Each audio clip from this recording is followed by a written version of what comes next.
This is Literature with Karabo Kgoleng, and Her Heart is a story by Tumelo Moleleki, and it's about how destiny has a way of bringing people together. Tsiko was looking at the portrait intently. It vividly captured the personalities of the beings depicted there. A pretty white girl whose hair was held back by a beautiful black woman, and a man of confidence who was facing away. She admired the hands whose brush gave it color and life.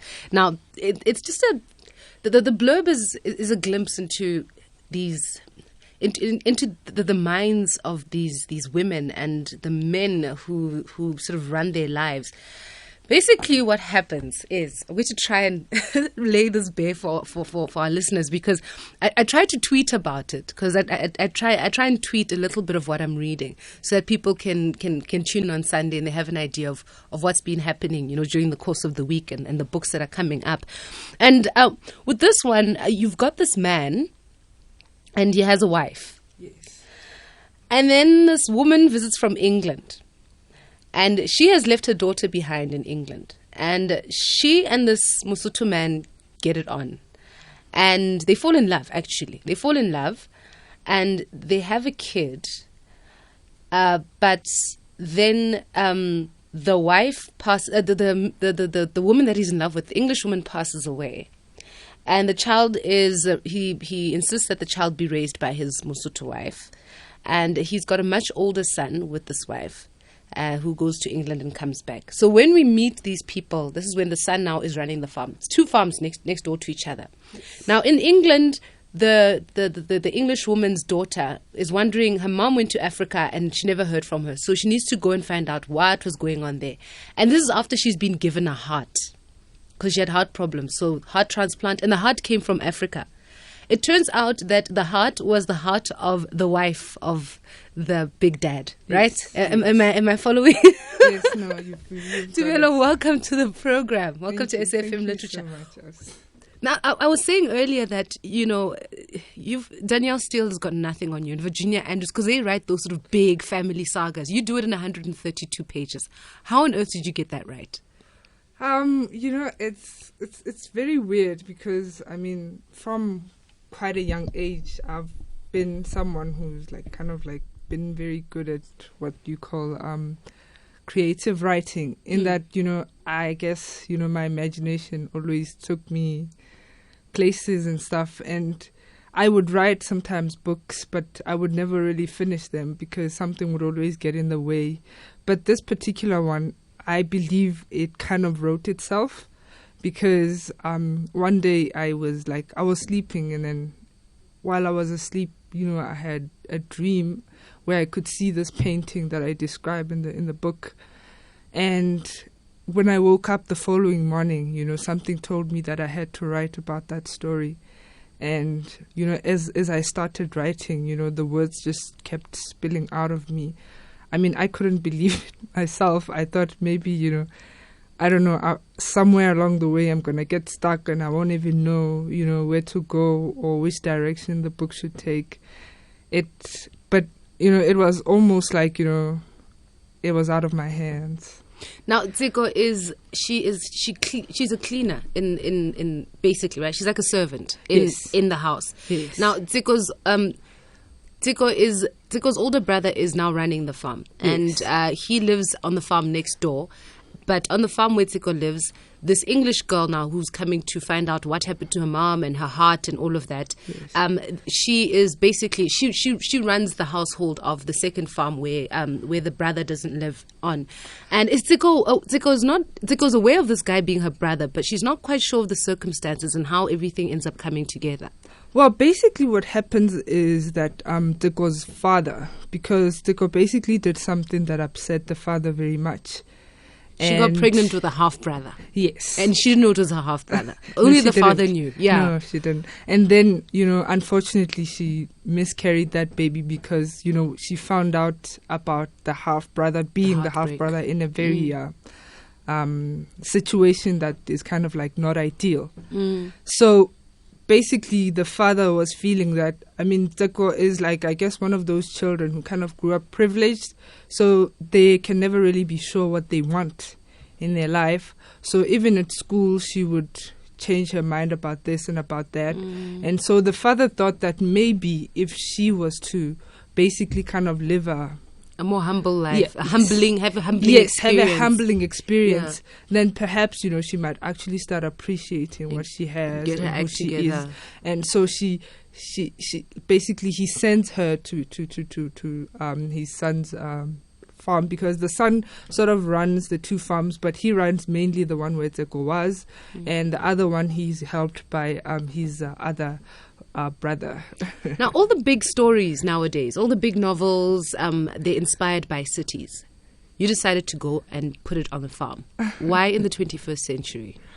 Well, I mean, the thing is, I guess it's probably because of the way I grew up. That's kind of a life that I know. I didn't grow up on a farm per se, but I grew up in a place that people from Joburg and cities, they call farm, or, the rural areas. Rural areas, rural. Yes. So basically, I mean, that is kind of a life that I know and I understand. So it was for me to relate. I mean, it was easier for me to relay the story if I took some of what I know, because then even when I explain or when I try to get the reader to come into the body or the life that I'm talking about, then at least, I will not embarrass myself by describing or coming up with fictional things too much. No, or unrealistic characters or unrealistic settings where it's like this woman doesn't know what story she's trying to tell. And the issue of, because basically, you have these two men around whose lives these women around whom these women's lives revolve, and Tsiko's older brother, the one who's running the farm, he is trying to be a man who can lead by a good example. He is not proud of his father having had the many indiscretions that he did. Yes. And so he's decided that he's not going to be that kind of man. He marries a woman, but then he falls in love with somebody else. So the way that you look at the issue of infidelity and relationships outside marriage, I'm interested in the way in which you sort of approach it. Didn't have the usual sort of overt judgment where it's awful that this happens, but then somehow you can't help sympathizing with this guy. And I don't want to sympathize with men who cheat at all, but You how do you get into the head of particularly Tsiko's older brother, when he cheats on his wife, and the kind of guilt and remorse that he feels, but he keeps going back, and then he also almost blames the woman that he falls in love with for the fact that he's in love with her and he's not her wife. Yes. How did you get that sensitivity right? Well, I mean, it's just, I guess, because I started reading. I've read quite different genres of books along the way, and I have quite a few male friends that I guess perhaps to some extent they feel comfortable around me, so they can sometimes talk about things that maybe they wouldn't feel comfortable talking about where other women are concerned, because maybe they're not worried about me holding it against them or anything like that. But I mean, for me, it also it's kind of like also reflective somewhat of something I had to, I guess, come to terms with, because growing up, I basically did not know my father, and I had my own preconceived ideas of why that was, and I was very much critical of men and unforgiving, to some extent. Basically, if a man put one foot wrong, for me that was it. There was like no second chance or no chance of repentance for them. Because you do give the people who make mistakes in your story. You're able to give them some kind of redemption, which I think is incredibly generous and sort of big-spirited of you. I mean, because it's very easy to just write someone into the role of the villain because it's comfortable, because we like to put people in boxes like that. But you didn't do that, and I was even surprised at myself that I actually felt for this guy, because it's complicated. And then also the whole Sotho English thing. I mean, how did that happen? Well, I mean, the thing about it is that this is a story about Africans, especially South Africans. I was raised a South Sotho. So, I mean, Sotho is like at the heart of, I mean, I always defend the Sotho language to even my family because they always complain that it's not rich enough. Basically, it doesn't have enough vocabulary, in that you will find that sometimes one word, we use it to describe a few different things. It's just the way in which you will say it that will tell the next person, what it is that you mean.